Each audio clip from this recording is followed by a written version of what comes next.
Muy bien, buenas tardes a todas y todos que están hoy día presentes en esta charla de la Reinvial, que hoy día nos va a contar muchas cosas interesantes sobre el mundo de las inversiones, una mirada diferente a las acciones.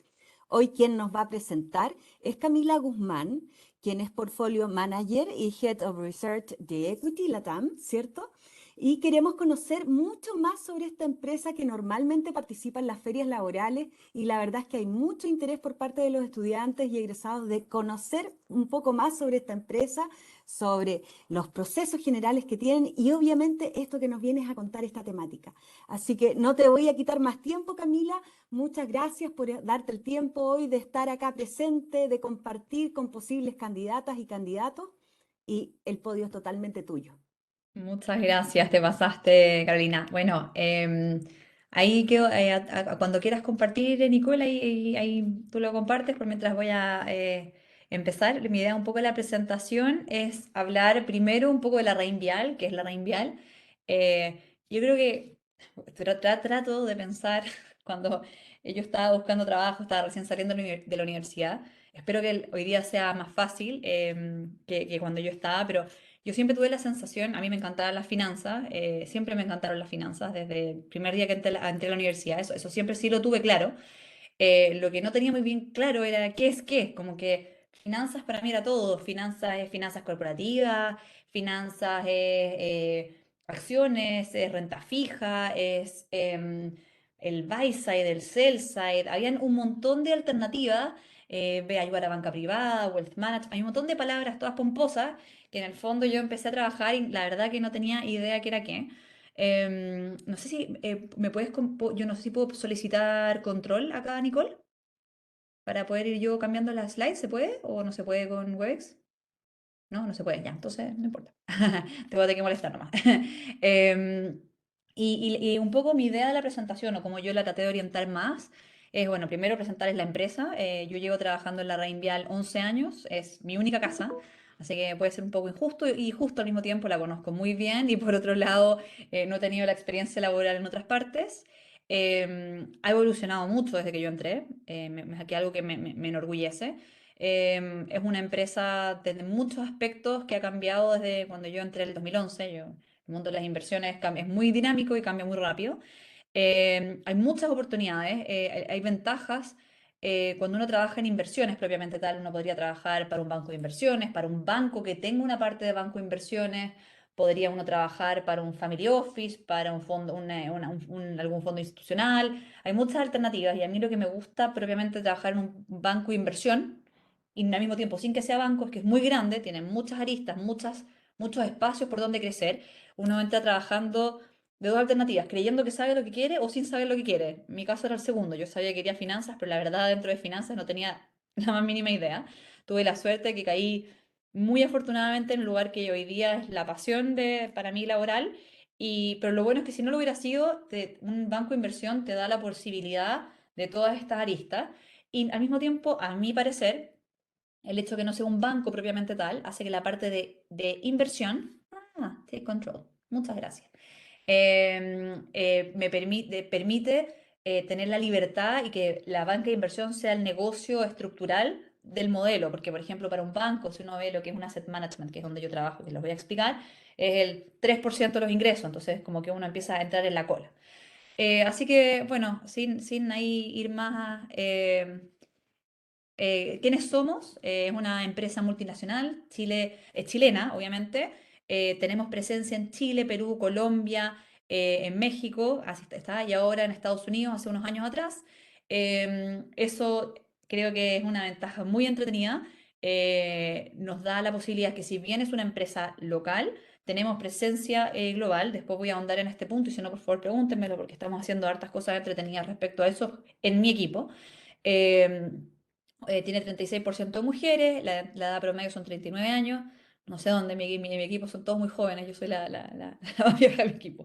No importa, permanencia promedio 9 años. Algo que sí quiero destacar es que hemos llegado en hartos rankings de Great Place to Work, que es bastante importante, porque a diferencia de, no sé, yo creo, yo desde el punto de vista de finanzas, ha ido como cambiando la moda de qué es lo cool para entrar a trabajar.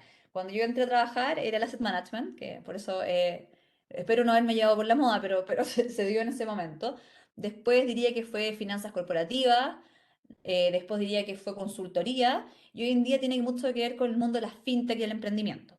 Y así van por ciclos.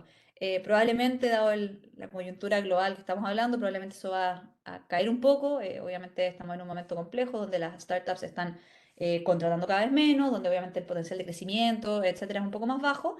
Pero es interesante que para ser una empresa que uno pensaría que es muy eh, tradicional, por decirlo de alguna manera, salgamos tan bien en el relativo todo este mundo universo de inversión, como de espacios laborales. Así que la verdad que creo que es un orgullo, es algo que ha mejorado mucho. Y quiero hablar un poco, ya voy a andar en eso, pero me gustaría que entiendan qué es la Reinvial. Hay tres áreas principales. Está la parte de mercado capital, que es básicamente donde están finanzas corporativas, la corredora, que es donde se transan y se compran y venden acciones. Si alguien tiene cuenta en la Reinvial, pasa por la corredora para la compra y venta de acciones. Todo lo que es directamente relacionado al mercado capital es directo. Monedas, derivados, etcétera. Después está la parte de gestión patrimonial, que es básicamente la parte de banca privada, donde aquí tenemos gestores, por ejemplo. Acá hay mucha gente joven que entra a trabajar aquí. Y esto le diría que es un perfil más, muy, muy comercial. El primero es una mezcla. La corredora es más comercial, finanzas corporativas es más propiamente como estudios, más parecido a nosotros. Gestión patrimonial es mucho, mucho más comercial. Ellos toman información de lo que es que se llama estrategia, la Reinvial, que es una fuente de información que entrega estrategias de inversión y carteras recomendadas, y lo que hace el gestor es básicamente transmitírselo a los clientes, tratar de incorporar el perfil riesgo-retorno de los clientes y hacer sus recomendaciones a su como pool de clientes. Y después está la administradora de fondos, la GF, el Asset Management, que es donde estamos nosotros, de donde yo estoy llamando. Estoy aquí presente hoy día. No voy a aburrirlos con lo que hay abajo, básicamente hay tres estructuras, una más para todo tipo de activos y una que es solo para activos que son alternativos. La verdad que hoy día nosotros, como la gran LB Asset Management, que es que estoy yo ahí, ya tenemos casi todos los activos alternativos nosotros adentro también, así que es otra cosa que me enorgullece. Yo cuando entré a trabajar hace 11 años, insisto, era muy distinto. Mi sueño era trabajar en un hedge fund o en un venture capital o lo que sea, y eso era un mundo que eran dos empresas. Hedge fund no existía en Chile, todavía no existe mucho. em, y eso está cambiando y eso está cambiando dentro de nuestro equipo, así que ha sido unos años muy, muy entretenidos. Ahora, ok, como cuando uno arma, sale como la experiencia del colaborador, pero en verdad tiene harto que ver con lo que se ha hecho con los practicantes. Yo no he tenido un rol em, estratégico en esto, pero hay dos personas dentro del asset management, dentro de la jefe, que han tomado un rol muy bueno, que es muy entretenido. Hay espacio de academia, hay programa de liderazgo, donde cada practicante tiene un mentor para que lo vaya orientando, para que vaya pudiendo ver qué hacer y qué no hacer. Esas serían las dos etapas como ya para un practicante. Y después, efectivamente, en el financiamiento de estudios, ya cuando entramos a trabajar hay un pool importante, y yo siempre digo que cuando uno entra a trabajar o cuando te contratan, lo que tú deberías buscar, y espero especialmente recién egresado, voy a cambiar el orden, es primero liderazgo, tener a alguien que te pueda liderar, porque uno de verdad no tiene las herramientas, independiente de la universidad sea muy buena, la FEN es extraordinaria escuela. Uno no creo que uno llega preparado al mundo laboral, y a mí me pasó los primeros meses, fue como, no entendía como que había hecho casi que había hecho los últimos 5 años, porque lo sentía como una bola de nieve que me caía encima. Y el liderazgo es clave para poder uno desempeñarse. El segundo es el crecimiento profesional. Y eso tiene que ver directamente con el jefe, tiene que ver directamente con el objetivo como empresa o corporación, en motivarte y en financiar o llevar a cabo la inversión para que tu capital humano se desempeñe. Y en ese sentido el financiamiento de estudios dentro de nosotros ha sido muy bueno. Nosotros financiamos mucho tipo de estudios. Incluso en mi equipo hemos financiado ya 4 o 5 becas parciales para MBA. Así que eso ha sido igual, que creo que es súper atractivo. Somos la única asset management que lo ha hecho. Así que es algo que para nosotros es clave. Y bueno, la tercera obviamente es el tema de remuneración, pero yo creo que hoy día mi consejo de vida sería que el primer trabajo no tomen esa decisión, que no sea una variable en la toma de decisiones, si es que puede serlo, o sea, si puede no serlo. Y por último está la gestión de clima y desempeño, algo que estamos haciendo. Era bien interesante porque si uno hacía por cohortes el Great Place to Work, y voy a tratar de ir más rápido porque si no voy a estar mucho rato acá, pero es que la gente más joven tenía obviamente una visión más disímil que la gente de mayor edad. Entonces lo que estamos haciendo es haciendo focus groups para tratar de complementar y que estas nuevas generaciones sí tengan una voz y que sí se valore y se tome en cuenta qué cosas están buscando ellos. O sea, hoy día, bueno, la pandemia cambió muchas cosas, pero me habían dicho hace un par de años atrás que íbamos a tener sistemas flexibles, yo hubiera dicho, no hay ni una posibilidad, y hay un montón de otras cosas que hemos ido desempeñando y que no hemos ido actualizando. Podría ser que hubiéramos retrocedido y ahora estuviéramos como antes de la pandemia. Hay empresas que han hecho eso, y no es nuestro caso, y eso es algo que también quiero destacar, la flexibilidad que ha tenido una empresa siendo tan tradicional, con más de 80 años en hacerlo. Y bueno, y este reflejo de hecho de eso es esto. El Great Place to Work, el First Job, que es una insignia súper importante como primer lugar de trabajo. O sea, hay un tema cultural se ha desarrollado y que se le ha dado un énfasis que me parece suficientemente potente para permitir, en un contexto de todas estas empresas más jóvenes, seguir no solo subsistiendo, sino que destacando, ¿ya? Eso quería, ay, perdón. Y ahora voy a entrar directamente a lo que me trae a mí acá a hablarles, que quiero hablarles de lo que yo hago. Obviamente no puedo hablar mucho de renta fija, entiendo, espero. Podemos hablar me pueden hacer preguntas respecto a otro tipo de trabajo, venture capital, no sé, family office, podemos hablar de todo lo que ustedes quieran. Yo no sé si pueden hacer preguntas, y ojalá puedan hacer preguntas, la idea es esa. Pero yo les voy a hablar un poco de lo que nosotros hacemos como equipo. Es súper difícil. Trato de ponerme en el lugar de un recién egresado. Yo me acuerdo que ya entendía que había tipos de analistas de acciones. O sea, ya hay analistas de acciones, pero ¿cuáles son las alternativas? Como que ni siquiera las entendía. Em, y acá, primero quiero mostrarle una foto. ¿Qué es lo que pensaba yo lo que iba a entrar cuando había entrado a acciones? Yo pensaba en un logo de Wall Street. Pensaba que íbamos a llegar, íbamos a estar comprando, vendiendo. Y la verdad que mi equipo y yo somos bastante más parecidos a algo como esto. Estamos constantemente... eh, ¿Cuál es el trabajo de un analista de acciones, de inversiones? Es de maneras distintas y creativas tratar de aportar alfa, y alfa dígase como exceso de retorno al portafolio. Ese es nuestro objetivo, ¿ya? Ese es nuestro objetivo. Yo les dije, no, yo manejo dos fondos, yo no se lo mencioné esto, perdón. Yo manejo dos fondos de acciones latinoamericanas. Gracias a Dios pasé de ser un fondo muy chiquitito en su momento. Hoy día es el segundo fondo más grande del mundo dedicado a acciones latinoamericanas, que no es menor, siendo que somos un país así chiquitito en el mundo, en el espectro. eh, y eso tiene mucho que ver con esto. Yo siempre recibo la pregunta de qué tipo de personalidad es la que entra a trabajar, y por lo mismo hice lo siguiente. Perdón. Primero esto les voy a mostrar, que renta variable mientras versus renta fija. Les diría acá, esto se lo mostré, yo sé que saben la diferencia entre renta variable y renta fija, pero las personalidades son distintas y se los digo de verdad. Algo que aprendió con los años es, yo hablo con el equipo de renta fija y hay gente, yo siempre digo como el tipo que ve renta fija es el tipo que es súper minucioso y es capaz, ese gallo le importa que le paguen. Entonces, a él lo que le importa es que si la empresa es cuánto la empresa en un mal escenario le puede pagar. Es un tipo, como yo los molesto, le digo que el tipo es el tipo pesimista, como que está viendo en el peor de los escenarios cuánto le llega. Y el problema es que como nosotros como renta variable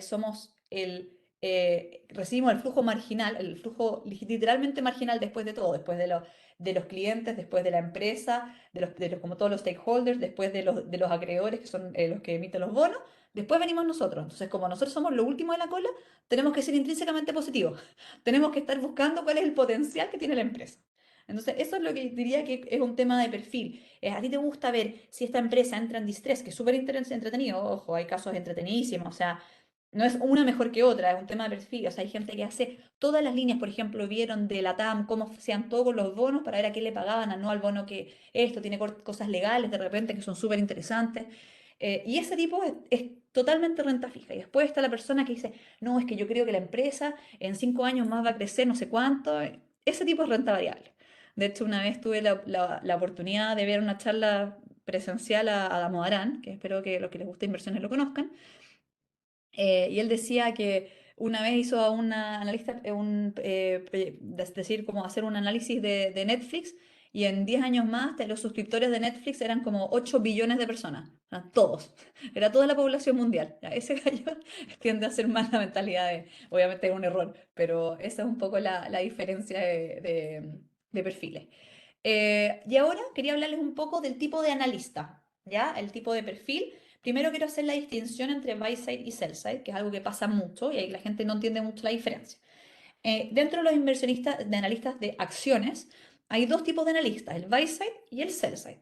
Yo partí como analista de buy side. Los analistas están en dos partes. Uno está en la administradora de fondos y el otro está en la corredora o pertenece de alguna manera a la corredora. ¿Ya? El buy side, que es lo que hago yo, a mí se me asignó, yo entré al área de renta variable latinoamericana y habían 5 fondos. Entonces yo tenía en el fondo 5 clientes o sus 5 fondos, cada uno era un cliente que decía, ok, yo tengo un fondo chileno, un fondo de acciones small cap chilenas, que es de pequeña capitalización bursátil, uno de acciones latinoamericanas, uno de acciones brasileras y uno mexicana. Y eso eran mis clientes. Entonces yo lo que tengo que ver es dentro de los sectores que a mí se me asignaron. Entonces yo, por ejemplo, veía bancos y veía industriales, qué acciones te conviene tener o no conviene tener. Porque, ojo, la generación de valor, uno siempre piensa que más es mejor, y eso no es así. En años malos, de repente, la mejor forma que tú puedes hacer es decirle al portfolio manager, decir, ¿sabes qué? Si bien creo que este año va a ser difícil, para mi sector va a ser aún peor, por esto, por esto, por esto. Y muchas veces no tener generó mucho más alfa que tener.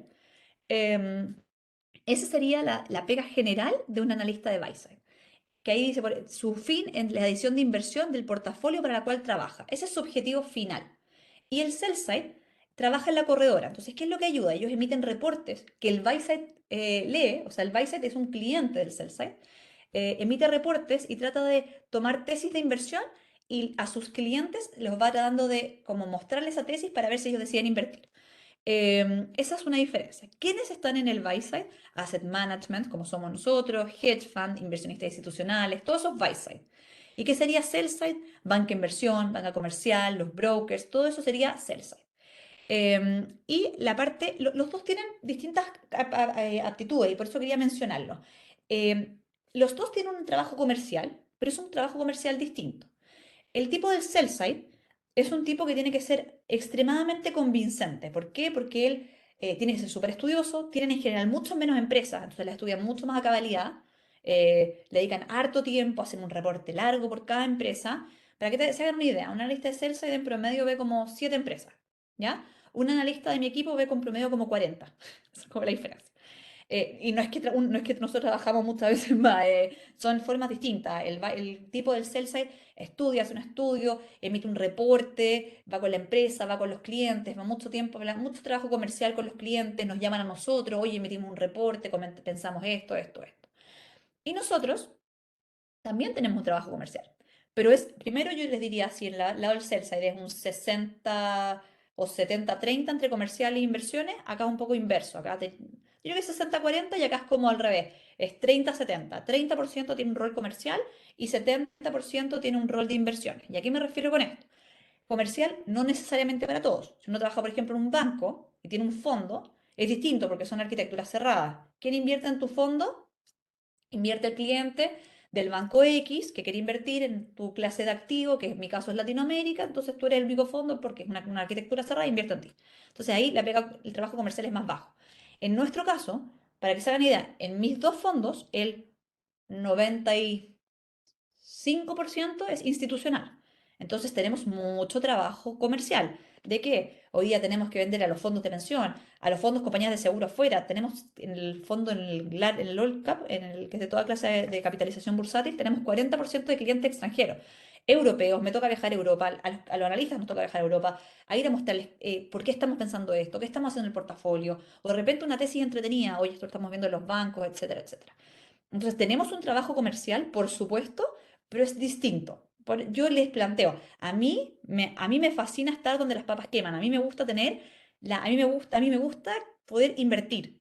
Hay gente que le gusta estudiar y le gusta poder hablar y tener por ejemplo, un sell side tiene mucha más exposición comercial. Independiente que el trabajo comercial haya en los dos casos, tiene más exposición, porque se junta, habla con todo el rato con el gerente de inversión de no sé dónde, o sea, tiene más exposición comercial. eh, y en nuestro caso tenemos mucha más exposición a inversiones, a invertir. Oye, llegó el otro día un analista y me dijo, oye, me tinca mucho esta empresa. Obviamente no porque le tincaba, le hizo un análisis rápido. Y le dije, perfecto, analicémosla bien, pero voy a poner un punto en la cartera para que te sintáis presionado para tener en 2 semanas una respuesta, porque tenemos, imagínense, el fondo son 800 millones de dólares, O sea, tiene 8 millones de dólares metido al tiro en esa acción, así que ponte a trabajar, ya. Y son distintas formas de manejar. Cuando me preguntan mucho qué personalidades o a quién busco yo cuando busco un analista, y se los dejo para bien y para mal.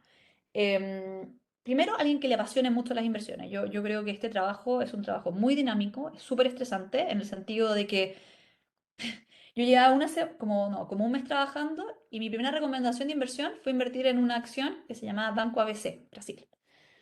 Y su matriz era en Libia. Hice todo el análisis, me hacía todo el sentido, me daba harto upside, compramos. Y a las, no sé, 3 días hubo una guerra en Libia. Y la acción cayó, no sé, 10%. Y yo calculé cuántos años tendría que trabajar yo gratis para que la pérdida como de lo que tenía el portafolio se pagara con mi sueldo. Y eran en verdad, no sé, 4 años. Ya, pero bueno, lo bueno es que ya pagué esa deuda. Pero de verdad era así, o sea, pasan esas cosas. Uno desarrolla, obviamente, la guata, y es difícil en estos mercados ahora, créanme que si no ya estaría pelada. O sea, primero tienen que, en verdad, gustarte las inversiones. Creo que eso es lo primero. Segundo, a diferencia del sell side, que es más metódico, acá es más dinámico. Hay gente que le gusta, hay gente que le carga. Tengo el año pasado una persona que se me fue, me dijo, yo no esperaba, y por eso lo digo, para bien o para mal, que no me esperaba que fuera tan dinámico. Y yo se los digo transparentemente, la cantidad de días que yo termino haciendo al final del día, lo que yo pensé que iba a hacer en la mañana es, no sé, 20%, con suerte. Y eso es porque es un trabajo muy dinámico. Uno llega y dice, hoy día voy a hacer el modelo de no sé qué cosa, y llegáis y en verdad llegó la empresa X que tú tenías y acaban de anunciar que hicieron una adquisición que es el 30% de la capitalización bursátil de esa empresa, y créeme que la prioridad ya dejó de ser la otra empresa. Y tienes que hacerlo, y tienes que hacerlo así, porque necesitamos una opinión antes de la hora que abre el mercado. Eh, entonces, ese tipo de cosas pasan. Entonces, inversiones, lo dinámico. Otra cosa que también creo que es importante es que es una mezcla bien rara entre ser alguien como bien metódico y mateo, y al mismo tiempo bien creativo. Y es un poco lo que quiero apuntar a esta presentación. Yo creo que cada vez las inversiones están más difíciles. Es difícil crear valor. Las herramientas, yo viví justo la transformación de las herramientas cuantitativas. Entonces, cada vez es más difícil ganarle al benchmark, cada vez es más complejo, y la única forma, creo yo, de verdad consistentemente ganarle es pensar como fuera de la caja. Y eso requiere, por un lado, ser súper metódico y tener esa parte como lo que le enseñan a ustedes en la universidad, el flujo de cajas contado y todo eso como un factor higiénico, pero el tener la capacidad de hacer un análisis completamente distinto es lo que va a hacer probablemente la diferencia. Entonces, es una mezcla entre una persona que es capaz de ser metódica y ordenada, con ser creativa y al mismo tiempo tener un valor comercial. Eso en el caso de nuestros fondos. De repente hay otros lugares que no, pero para nosotros también el trabajo comercial. Entonces, es un perfil que yo encuentro muy entretenido porque en el fondo es súper completo. Eh, Esto era solo para contextualizarlos, es cuánto es Latinoamérica y cuánto es acciones en el mundo. Para que se hagan una idea, se hablaba mucho del 60-40 de lo que es acciones y lo que es renta fija, y eso en los 80 te da un retorno promedio del 12%. El 2015 ese mismo portafolio era 3,6%. Entonces, ¿eso qué ha hecho? Ha hecho que todos tengamos la obligación de ser más creativos, como lo dije antes. Bueno, ahí salieron también los alternativos, han salido un montón de clases de activos que han tenido que desarrollarse ante esta dinámica de retornos más bajos. Lado bueno, para lo que probablemente les va a tocar a ustedes, no sé, el que entre el trabajar el próximo año, o 2 años más, es que probablemente las tasas van a volver un poco a ser renta fija, porque las tasas están subiendo, así que por lo menos ese retorno va a mejorar un poco, pero es importante que se hagan una idea de las dinámicas de los mercados, ¿ya? Y además, dentro de eso, es cuánto es Latinoamérica. O sea, de ese 60-40, si 60 acciones emergentes, para que se hagan una idea, es un 20%, ¿ya? Y de ese 20%, Latinoamérica es un 7%. Y de ese 7%, Chile es como nada, ¿ya? O sea, para que se hagan una idea de lo chiquitito que uno es en un universo gigante de inversiones. Solo para darle una referencia, y lo entretenido que es tener clases de activos de repente que no son los que uno está acostumbrado, que también obviamente tienen harto potencial. Ya, ahora, ¿cómo analizamos nosotros el portafolio? ¿O cómo veo yo el portafolio cuando tomamos decisiones de inversión? Y yo siempre hago la idea de un sándwich. Yo siempre hago la teoría del sándwich. Las cosas tienen que hacer sentido de abajo hacia arriba, o sea, el bottom-up, o sea, la selección de los activos con los que vas a invertir, y tiene que hacer sentido top-down, de arriba hacia abajo. Y ahí, con eso armas el sándwich. Cuando yo hablo a nivel agregado, hablo a nivel de portafolio, a niveles de factores, a nivel de macro, a nivel de un montón de herramientas que yo tomo fundamentales como cuantitativas en la toma macro de decisiones. Por el otro lado, tengo el análisis. Tenemos el DCF y hay miles de formas de valorización, por si acaso, DCF, DDI, DDM, RI, todas estas que hacemos todo el tiempo para ponerles nombres pomposos, pero en el fondo es tratar de cuantificar el potencial que les demos a las acciones. Y les recuerdo que el potencial, como yo me acuerdo la primera vez que hice un DCF, estaba súper emocionada, que la acción tenía tanto por ciento de upside, digamos que llega hasta ahí nomás. Obviamente eso es una herramienta muy útil como factor higiénico para poder ponerte en un mapa de referencia, pero ahí vienen todas las otras cosas que tienen que gatillarse o tienen que producirse para que ese potencial se lleve a cabo. ¿Ya? Entonces, desde arriba hacia abajo, desde abajo hacia arriba, y todo esto nosotros lo hemos tratado de sellar con una mezcla, una palabra que se usa mucho hoy día, que es una mezcla entre la parte cuantitativa y la parte fundamental, que es como el típico concepto de cuantimental, ¿ya? Voy a partir mostrándole un par de cosas que son absolutamente cuantitativas. Esto no es de ahora, no sé cuándo es, así que no estoy entregando información privilegiada, creo. No. Esto es nuestro portafolio mirado a un punto de vista cuantitativo. Nosotros estamos siempre analizando, la parte izquierda es como obvia, la exposición por países, contra el benchmark, contra la competencia, también la exposición de volatilidad de las carteras. ¿Cuáles son las acciones más volátiles? ¿Cuáles contribuyen? Porque una cosa es la volatilidad y otra es el ponderador por el weight que tenemos en las carteras. ¿A qué factores estamos expuestos?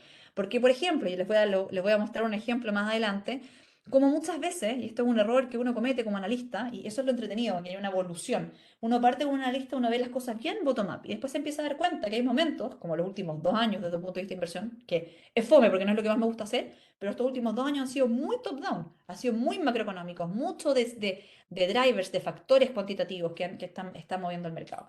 Entonces, lo que les quiero mostrar es que hay una mezcla muy importante de formas de enfrentarlo. Hay que tener todo esto para hacerlo, no necesariamente. Por ejemplo, hay gente que es menos comercial y es más fundamental. Hay gente que es un poco menos fundamental y es un poco más cuantitativa. Algunos programan mucho, otros programan casi nada. La idea acá, esto es un engranaje. La forma que trabajamos de equipo, ahí esto se los digo al tiro, nosotros incluso cuando un practicante lo entrevistamos casi el equipo completo, porque es tan compleja la herramienta, como el engranaje que tenemos que hacer a nivel de equipo para generar valor, que todos cumplen un rol bien estratégico y todos aportamos de maneras distintas. Entonces, esta es la parte más cuantitativa y por último, tengo la parte más fundamental. La primera parte es la típica, que es básicamente el DCF, ni siquiera lo miren, ahora solo va a mostrarles el Excel, obviamente es súper importante, nos da un orden de magnitud, nos da un parámetro sobre el cual partir. Y otra cosa también que dice mucho de Modarán, siempre tienen que hacer caso los números con la historia. Entonces, unas cosas que estamos haciendo mucho, o sea, no estamos haciendo, llevamos haciendo las 10 años, es viajar, viajamos mucho, si les gusta, eso es muy entretenido. ¿Por qué? Hay que viajar a conocer las empresas. ¿De qué te sirve si yo veo una empresa imagínate que se llama Falabella, que obviamente no es el caso, lo conocemos acá, pero un equivalente a un Falabella que les voy a hablar, que es Magazine Luiza en Brasil, y me hablan de las dinámicas, pero yo no he estado allá, yo no he visto cómo funcionan los competidores, los comportamientos de compra son similares, hay factores culturales que cambian, son más regionales, son a nivel de país, por ejemplo, Colombia es un país que a nivel de consumo es absolutamente regional, es nada que ver como Chile. Chile es mucho más estandarizado. Y así hay un montón de cosas que son importantes y que ahí las compensamos básicamente viajando. Ahí está Gustavo cuando fue al norte a Sochi a ver el salar. Otras fotos del salar, esto ha sido los últimos 2 meses nomás. Esta es en Brasil, hace un mes fuimos a ver una empresa que entrega todos los paneles de información desde un punto de vista como de electromedia, que es como toda la parte como de marketing digital, y tiene cámaras y va recibiendo la información in situ de toda la captura de información y cómo va generando su poder de compra, va haciendo pines por las ubicaciones de ver cómo el comportamiento. Esto también es en Brasil. No sé si se ve mi mouse, no se ve mi mouse, pero ahí al medio el tipo está pagando con una especie de Transbank. Eso se llama PagSeguro. Hoy día las personas que venden hecho como una especie como de Super 8 en la esquina tienen esto y se paga todo con tarjeta. Y son cosas que cuestan nada. El aparato cuesta, no sé, 2 3 dólares. Y con eso quedan ingresados al sistema. Pueden hacer prepayment, pueden comprar más Super 8, con eso pueden vender más. Se les paga, pueden hacer adelanto de pagos con 5 días. Hay un montón de cosas, de dinámicas increíbles que están pasando y que obviamente para poder conocerlas hay que estar ahí presente. Les voy a dar un ejemplo. Y creo que este ejemplo es como bien entretenido para ver cómo funcionamos. Ejemplos de como cosas que pasan en el mercado y por qué de repente lo que trato de explicarle y que el DCF no es todo y que la valorización, que obviamente es muy importante, no es que no tienen que saberle que les va a tocar o ya les ha tocado, mm, pero también es mucho más complejo que eso. Magazine Luiza piénselo como un ecosistema de retail. Es como un mercado libre, pero en Brasil. Tiene mucho, es mucho más, menos tercerizado desde el punto de vista de distribución. Es como, piénsalo como un Falabella, solo que la parte que es realmente omnicanal, o sea, tiene todo el sistema de distribución integrado, todas las tiendas son puntos de distribución, hay una base de inventario, también tiene todo lo que es Marketplace, que eso lo hizo hace 2016, o sea, ahora suena súper evidente, pero esto lo hizo en 2016. Tiene toda la parte logística, tiene parte, bueno, 1P, que es venta online, tiene 3P, que es la parte de Marketplace, tienen toda la parte logística, que ahora la están integrando con servicios de despacho de logística, por ejemplo, de una especie de Rappi, para poder usar los mismos vendedores que usan las partes de comida para poder distribuir todas las otras cadenas de valor para los tickets más bajos. O sea, es realmente un ecosistema. Esta empresa es extraordinaria, ha subido desde el 2016 como 16.000%, para que se hagan una idea, es algo poco. Y esto voy a mostrarles de la pandemia. Esto es Bloomberg, esta es lo que miro todo el día. Aquí se ven los precios de Bloomberg. La línea blanca es el precio de la acción. Obviamente podemos ver la caída que hubo para marzo, obviamente cuando empezó la pandemia, todo se hizo pedazos. Y de repente, y nosotros inclusive, obviamente, ojo, no es que nosotros vimos la luz y todo el resto no vio nada. Todos estábamos apanicados, el nivel de volatilidad fue ridículo, estábamos todos muy asustados, nadie sabía bien qué significaba la pandemia, qué efectos iba a tener. Pero sí de repente empezamos a ver, oye, yo estoy encerrado en mi casa, estoy comprando todo en línea. Y de repente llega mi mamá y me dice, oye, ¿sabéis qué? Yo no tenía Corner Shop, pero ¿sabéis qué? Házmelo porque no puedo ir a comprar. Y empezamos a ver dinámicas que es como, oye, para que se hagan una idea, en Brasil era como un 8% de las ventas de retail se hacían online. En Chile eso un 4%. El 2020 terminó, para hacerles el spoiler al tiro, terminó en casi el doble. O sea, una tendencia que se había demorado 10 años en desarrollarse, en un año casi se duplicó, ¿ya? Entonces, obviamente, todas estas empresas que estaban expuestas a este tipo de cosas subieron otro 100%. Y les recuerdo que Magazine Luiza llevaba, no sé, 15.900% y subió hasta esa fecha. El management es muy bueno, la empresa empezó a crecer como loca, obviamente invirtiendo mucho, porque es un proceso súper caro y largo. Todo súper bien hasta ahí, ¿ya? ¿Qué pasó? Eso pasó. Les muestro de agosto del 2021 hasta junio de ahora. Acá hay un 90%. Acuérdense siempre que todas las acciones en este precio acá también siempre pueden caer 99%, para que nunca se les olvide ese consejo de vía. Eh, Cayó un 90% desde agosto del 2021 hasta ahora mitad de año. ¿Por qué? Y este es el clásico error. Entonces podría haber alguien llegar y decir, oye, yo estoy mirando un flujo de caja descontado, efectivamente empezó a aumentar un poco el riesgo, Brasil está subiendo un poco las tasas, yo no sé si se acuerdan el flujo de caja descontado, pero el denominador es la tasa larga. Obviamente si sube la tasa larga, cada flujo vale menos, entonces el precio de la acción vale un poco menos. Ya, pero ¿ustedes creen que valía 90% menos? Solo difícil, ¿o no? Ya, veamos los fundamentales. Teníamos a Basilisa, perdón que está en inglés, pero era eso a portugués. Las ventas de 1P de e-commerce tradicional al tercer trimestre, incluso con una base fuerte, incluso una base del 2020, que fue, mira el salto. Igual estamos viendo un aumento de 7%, en Marketplace incluso con una base muy fuerte, de 70%, total, e-commerce total 20 y tanto por ciento. O sea, crecimiento súper bueno, márgenes buenos, todo está súper bien. Y acá luego les voy a hacer les voy a dar la explicación antes de que vean el gráfico. Pero, ¿qué pasa?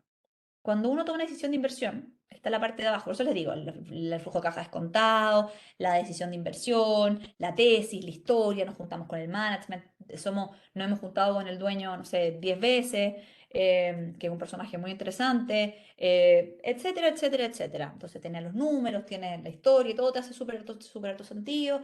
y la acción cae, y cae, y cae, y cae, y cae, y tú empiezas a rentar menos que la competencia, y te empiezan a presionar, porque no se olviden que mi trabajo es absolutamente medible, yo no puedo usar ninguna excusa. No, pero es que yo pensé, no existe, ahí está el retorno, mi competencia rentó esto, mi benchmark rentó esto, y a nadie le importa nada más que lo que tenga que decir.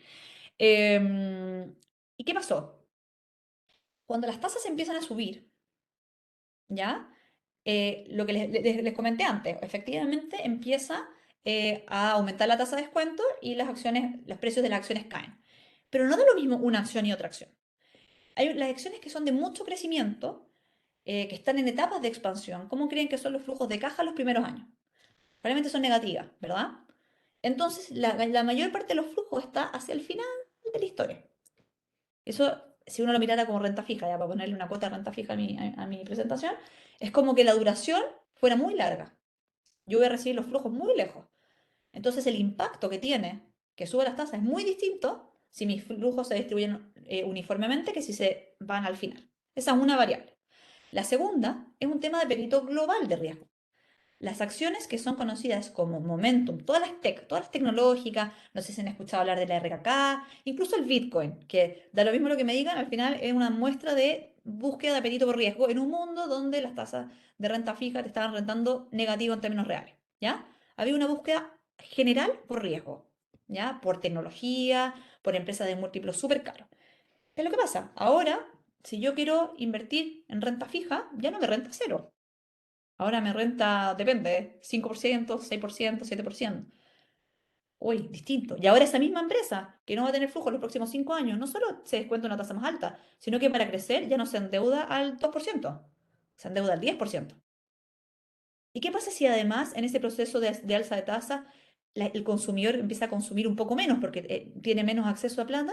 Entonces al final no va a crecer 15%, sino que crece a un KGR del 10%.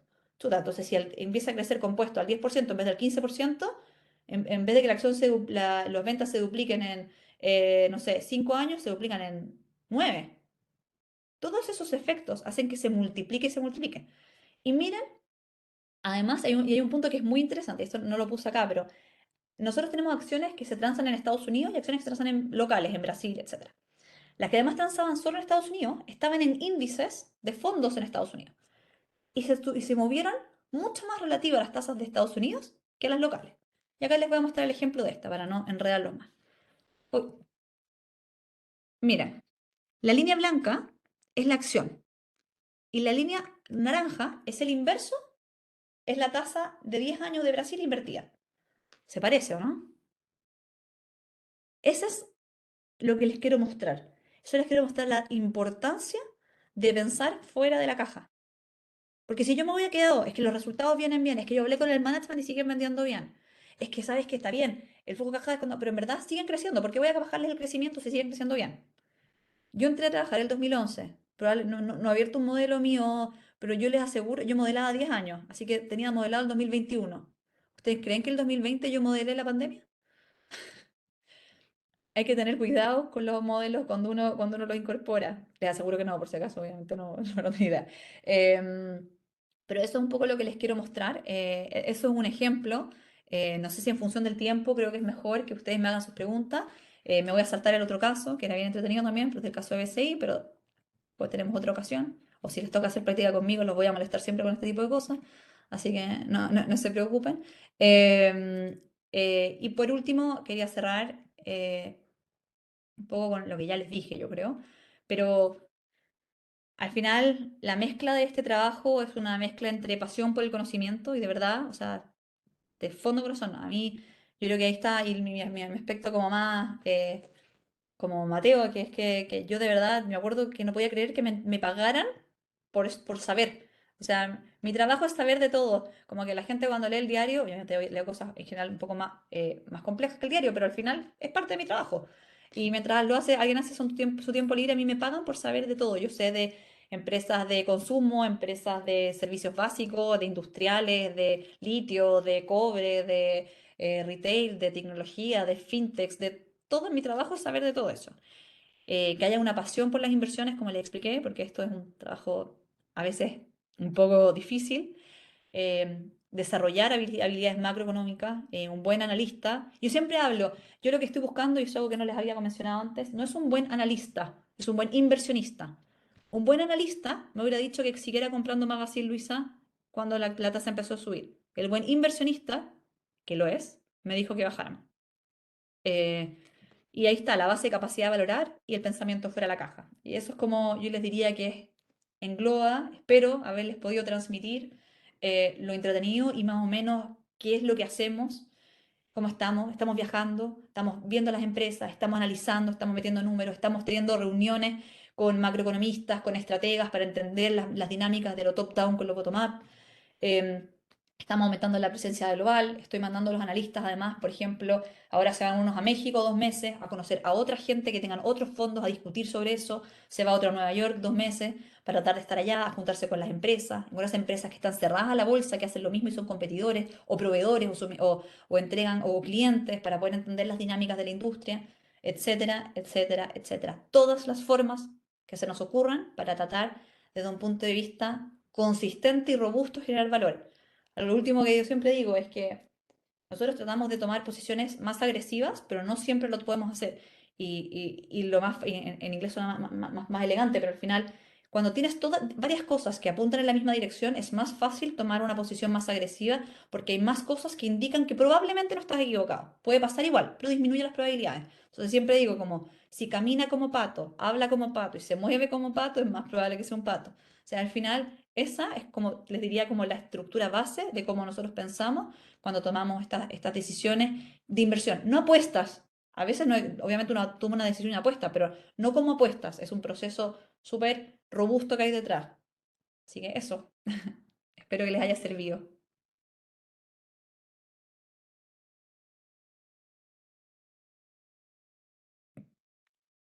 ¿Escuchan? Ahí sí, ¿me Sí, escuchan? Perfecto. Hoy, Camila, qué interesante. Es una vorágine. Vemos en tus facciones, igual lo que nos estás transmitiendo, en toda tu comunicación no verbal, vemos que esto es una vorágine que no para, ¿ya? Así que invitamos a nuestros estudiantes, a nuestros egresados que están participando en este momento, a todas las y los estudiantes y egresadas y egresados que hagan sus consultas en el chat. No queremos que se queden con dudas, obviamente. Así que después de tan interesante exposición, Camila, creo que el llamado justamente es atreverse. Si cuentan justamente con este perfil del que nos habló Camila, a postular también entre el 12 y el 16 y ahora aprovechar de preguntar las dudas que tengan. ¿Alguien quiere hacer alguna consulta? Por favor, o la escribe por el chat, levanta la mano, Yo ¿cierto? tengo una consulta. a Muy ver. bien. Mira, Ignacio Calderón dice, hola Camila, soy recién egresado y estoy terminando mi práctica. ¿Sabes si hay cubos para recién egresados? Mira, es bueno que lo manden a los encargados de recursos humanos. Justo en mi equipo acabo de contratar a la última persona hace 2 horas, Ah, pero literalmente hace 2 horas. Me faltaba una persona y la acabo de cerrar, así que está el papeleo final de recursos humanos, pero hay otras áreas muy interesantes. Recursos humanos hace hartos perfiles y va ordenando en función de eso. Ujú. Nosotros sí estamos aceptando practicantes. De hecho, una cosa que estamos haciendo es preparar practicantes por poblaciones un poco más largas, porque sí. Si bien acabo de contratar a alguien, lo estamos usando mucho como semillero, este mundo más millennial.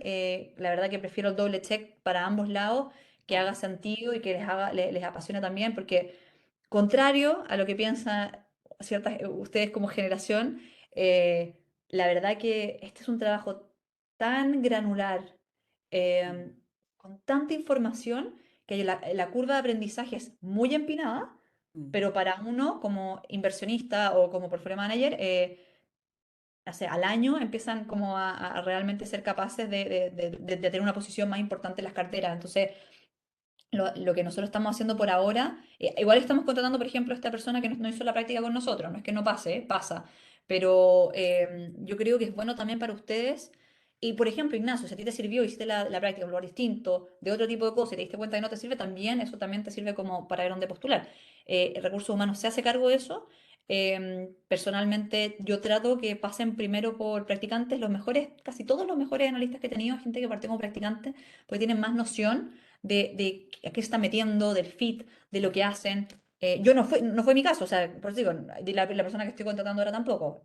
Yo partí diciendo que hay que ser flexible en esto, pero como consejo se los digo, como que traten de tomar, la práctica no es un check, yo creo que la práctica es una instancia clave y yo creo que estoy notando, por lo que me he dado cuenta ahora, que cada vez las universidades le están dando un peso más relevante, porque en el fondo se dan, con eso tú te puedes dar cuenta si es lo que quieres hacer o no. O sea, yo, por ejemplo, no voy a decir en qué lugar, pero lo hice en finanzas corporativas y yo juraba de guata que iba a finanzas corporativas y después de mi experiencia, para mí, como yo, persona Camila Guzmán, me di cuenta que no era lo que yo estaba buscando. Entonces, si uno de verdad les recomiendo que hagan un esfuerzo real, no lo dejen a última hora, esfuércense por buscar una buena práctica que les dé crecimiento, que haya alguien que les dé el espacio, que no los hagan simplemente solo meter números a un Excel y que puedan darse cuenta si es para allá donde ustedes quieren ir o no.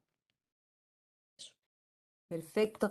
¿Y qué otra cosa más tú destacarías, Camila, aprovechando esta instancia sobre el perfil que ustedes buscan? ¿Cierto que hablamos de distintos tipos de pasiones, ¿cierto? Eh, Sí, Hay distintos tipos de pasiones, tener también una capacidad de valorizar. eh, Hay distintas perspectivas de pensar fuera de la caja. ¿Qué otra cosa más tú crees que debe tener ese perfil distinto que calce con el tipo de empresa que ustedes son? perfecto. Yo diría que es la mezcla rara, lo que te decía, es como metódico por un lado, pero creativo por el otro, muy ¿Mm? dinámico. Es raro porque yo, por ejemplo, soy bien estructurada, pero al mismo tiempo bien dinámica. ¿Y por qué? Porque tienes un millón de cosas. O sea, bueno, además, en mi caso, yo además soy Head of Research, entonces manejo el equipo de inversión. Entonces, entre las cosas que tienen que ver, entre las empresas, entre la reunión con el fondo X, entre la empresa tanto y lo mismo para un analista, o sea, yo a ellos les hago hacer, por ejemplo, un scoring personal de cómo están rentando sus empresas, que estén atentas. Oye, de repente una tuvo un momento muy bueno, no significa que hay que comprarla, pero oye, ¿qué está pasando? ¿Estará pasando algo? O, por ejemplo, está transando mucho más de lo que transaba, está transando harto, entonces ahí tenés que ser bien metódico. Pero por otro lado, tenés que ser súper capaz de decir, ok, dejo lo que estoy haciendo y miro esto, entonces. Eso diría que es totalmente. Y sí, yo creo que en términos de personalidad es más fácil. Algo que se desarrolla. Yo no sé si hay mucha gente que no lo tiene y lo ha ido desarrollando y de hecho de mis analistas, de los mejores que tengo, no lo tenían originalmente, así que diría que es algo más como para desarrollar, que es algo que tengo que tener, es que hay que saber, hay que desarrollar la humildad de preguntar. Y yo creo que eso es algo que yo aprendí, eso es algo que me tomó mucho tiempo a mí. Yo no sé si ahí además, no sé, yo como pajarito nuevo era la única mujer, no sé, no tengo idea, no quiero ni justificarme, pero me costaba como hacer la pregunta así como básica, así como quedar como tonta, como que lata, como, oye, y no entiendo qué significa eso. Y me he dado cuenta, y eso se los digo a todos como consejo Mm, para lo que decían hacer, mm, diría que 7 de cada 10 veces las cosas que pregunto que son básicas, la gente después lo veo notar, otras dos son preguntas normales que algunos sí, unos no, y la otra era tonta, y bueno, da lo mismo, pasó. Como que es parte de la vida y creo que es bueno, creo que el desarrollo profesional es mucho más rápido cuando mm. uno se atreve y se lanza y pregunta y pregunta y pregunta, porque al final, después si no todos piensan igual, todos piensan que el de al lado entendió, todos piensan que alguien más le va a explicar después, o que lo va a googlear, que después se te olvida, y de repente uno pierde mucho crecimiento profesional por ese lado también, pero eso es para cualquier trabajo, no sé si es específico para esto. Toda la razón, no, muy buena, muy buen tip, es verdad. Siempre hay que preguntar. Sí, sí, Sí, no quedarse con las dudas, porque eso exacto, estanca, justamente va estancando. Y absolutamente. sí que es súper buen tip. No veo más preguntas además de la de Ignacio. No, a No mí hay no me ha problema. llegado ninguna. ¿Tú tienes otra más, Nicole? Si es que hay alguna, por favor, nos compartes. Bueno, una pregunta muy típica, pero que a los estudiantes les interesa mucho como algún tip para presentarse a la entrevista el día de la feria. Ah, por supuesto.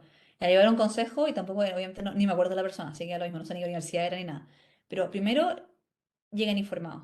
O sea, o sea, de verdad, no sé, me he llevado impresiones muy disímiles de candidatos solo en la entrada. O sea, Mm, si vas a ir a una entrevista en la Reinvial, donde sea, la empresa que sea, primero sabe mm, averigua qué hace la empresa. Métete a la página, si quieres mm, la parte de Asset Management, métete a la página de Asset Management, hay presentaciones corporativas, ve cuánta mm. gente trabaja. O sea, mi primer consejo es llega informado. ¿Ya? Primer consejo a lo que estás. Obviamente hay muchas cosas que no vas a saber, pero no puedes, como una vez, donde llegó una persona a entrevistarnos, fue como, sí, ustedes hacen algo como con inversiones y con real estate, y fue como, en ese momento ni siquiera hacíamos real estate, y fue como, no, como, no, o sea, el interés que refleja una persona que hace eso versus una persona que estudió, oye, sí, estuve mirando, de hecho, y me gusta, a mí me suma que mira, hoy sí estuve mirando la página, de hecho vi que hicieron esta cosa nueva, o que están lanzando esto, o que en verdad aumentaron su agua en tanto, como que a mí me refleja inmediatamente una persona que se preparó para donde está. Para mí, si alguien no está preparado, refleja, uno, capacidad, porque, o sea, como que en verdad tenéis que dar un paso más allá, si queréis ser seleccionado entre muchos, tienes que dar ese paso extra. Y segundo, también interés, o sea, si no está ese interés, como que llegáis nomás. Y yo creo que eso es un error. Así que ese sería mi primer consejo. Y lo segundo, llegar con preguntas. A mí me resta mucho cuando yo termino, yo siempre, esto no debería, te estoy soplando mi última pregunta, pero yo siempre termino preguntando qué preguntas me tienen para mí. Y creo que cuando alguien no tiene ni una pregunta de vuelta, también habla mal. Como que es como que, onda, en verdad, en 20 minutos de yo explicarte el cargo y explicarte la empresa, te entendiste todo. O sea, tal vez lo expliqué muy bien, que no creo, porque siempre hay cosas que se van a quedar afuera, ¿me entiendes? Mm, Entonces, te diría que es importante, también muestra interés, muestra que estás escuchando, que, estás, mm, que lo pensaste antes, que te genera un interés también, porque es como, pucha, este cargo que implicaría desarrollar esta actividad, esta característica o no, si se podría eventualmente hacer esto, qué caminos hay, tienen para el largo plazo. Ay, no sé, hay una infinidad de preguntas. Obviamente cada uno tiene que armar su camino y ahí, bueno, se los dejo a ustedes, pero yo creo que es clave tener algo que preguntar. O sea, yo digo las dos cosas, llegar informado y mm. preguntar. Para mí esas son O las dos para, cosas que yo más... Ahí ya la hora, por favor. No me lleguen ni un no, ya minuto está tarde. bien. A mí Es me que- llegan un minuto tarde y ya bajaron 10 puntos. Yo para eso no, aunque no se notó en esta cuestión, porque de verdad tenía el problema, estaba desde 10 minutos antes con el programa en el computador, pero no, para mí la puntualidad no es una alternativa. Sí, eso también creo que, pero eso es mío, eso es personal. Lo otro yo creo que es general. mm, Pero para mí personal, como que si no llegaste a la hora en la entrevista, es que como que... Y no tenés que llegar a la hora, tenés que llegar 10 minutos antes y si es o 15 minutos antes y presencial y subí 5 minutos antes. Pero eso también sería que es otro consejo. Una vez llegó media hora tarde un analista, un practicante, o no sé si era practicante o analista, ni me acuerdo la explicación que me dio, con eso les digo todo. No, mm. no, eso. No, por supuesto. Llegar antes, obviamente, es lo que se espera, por un lado, y Sí, pues, desde la otra perspectiva, para hacer buenas preguntas, lo inicial es lo que tú decías, que hayan sí, investigado, porque no van sí, a llegar a hacer preguntas que son evidentes, que están ahí, o claro. sea, no, no No, ¿qué pierdan el hace la tiempo en Rainvial? No, eso. ¿cachai? No, no, por Esa no es favor, la no. pregunta. Sí, y no tan solo, por ejemplo, no lleguen a preguntar de cuánto les van a pagar también No, directamente, eso, tampoco. porque No. muestren otro tipo de interés además de eso, que también puede preguntar, pero pregunten otras cosas, que se Ujú. vea que hay otro tipo de motivaciones de por medio que realmente les apasiona lo que están insertándose, lo que están buscando. Y también hay un equilibrio, porque ponte tú, una vez me Mm, pasó también para un recién egresado, que todas las preguntas que me hizo fueron relativas a lo que tú dijiste, como ¿cuánto pagan? ¿Cuántos beneficios tengo? Y es como, no me preguntó nada de como el potencial laboral, del crecimiento, que está perfecto, podéis preguntar todo lo otro, pero por último equilíbrense, porque en verdad si solo me van a preguntar los beneficios y la flexibilidad, que está perfecto, son cosas que uno mm, necesita para trabajar, pero no puede, como no partan por ahí, como que es un tema estratégico también encuentro yo. justamente, a eso mismo me refiero, así que creo que vamos en la misma línea, Camila. Buenísimo. No sé si hay más preguntas. ¿Alguien más quiere consultar algo? Si no es así, yo, Por mi Camila, quiero parte, agradecerte. no me aparecen preguntas. Perfecto. Camila, ha sido muy interesante, muy dinámica tu presentación. Nos quedamos con ganas de conocer aún más, pero Feliz. creo que vamos a tener más instancias de seguir Sí, conociéndonos, así por que supuesto. la invitación obviamente es a que entre el 12 y el 16, quienes estén interesados en esta tremenda compañía, participen. Ah, y yo tengo una pregunta. Vi que están, ¿cierto? Según lo que nos decías, están en Chile, en Perú, en Colombia y en México, ¿cierto? Y en Nueva York. En Nueva York, eso. ¿Hay algún tipo de desarrollo de carrera, por ejemplo, con movilidad? Sí, o sea, de hecho, ¿Sí? ahora yo estoy llevando a mi gente a distintos lugares para que estemos un tiempo. Alguien se ¿Es con acaba de ir de la administradora permanencia? de fondos a vivir a Nueva York, por ejemplo. Ya, El gallo que es el Head of Institutional Sales ahora está viviendo en Nueva York. ya. Eh, sí, la verdad que sí lo hay. O sea, el desarrollo de carrera puede ser en distintas áreas Es, geográficas. Fantástico. absolutamente. Ya, buenísimo. Creo que con eso queda aún más motivado el público, nuestra audiencia, a que se sume a la Raíz Vial, que postule. Buenísimo. Muchas gracias, Carolina y Nicole, que estén muy bien y un gusto No, a ¿por todos y qué? que ojalá ahí motívense. Ojalá Eso. motívense a lo que les guste. Ojalá mi idea acá no era obviamente traerlos hacia nosotros, sino a ayudarlos a tomar decisiones porque es tan difícil y es un mar tan grande de alternativas. Así que por último, me quedo contenta si les sirvió para decir si les motiva o no les motiva. Cualquiera de las dos ya creo que aún ayuda. Y para tener un foco claro en la búsqueda, más Exacto, con mayor conocimiento. Así que exactamente. muchas gracias, Camila. Nos Que vamos a estén muy ver. bien. Cuídense. Igualmente, chao. Chao.